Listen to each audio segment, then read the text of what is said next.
an update on how much the city has spent on One Safe Houston overall. So I have those numbers ready for us today. Exactly $70,939,103 have been allocated to One Safe Houston. Again, $70,939,103.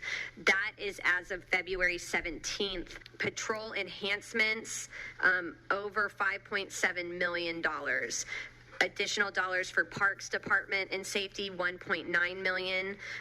Firearm buyback initiatives, $1 million. Addressing the Houston Forensic Science Center backlog. Let's see, I have $3 million now, and I apologize. Over $20.3 million has now been added for patrol enhancements. Technology enhancements and tactical support equipment, $974,000. HPD cadet retention, $7.2 million, and that brings up an updated total of over $34 million.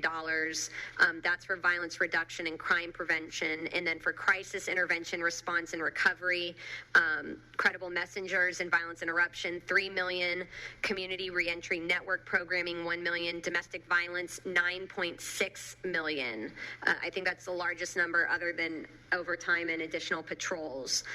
Mental health and crisis intervention, $22.8 million. So I stand corrected. That is the largest bucket in additional to patrol enhancements. So that updated total for crisis intervention is close to $36.5 million.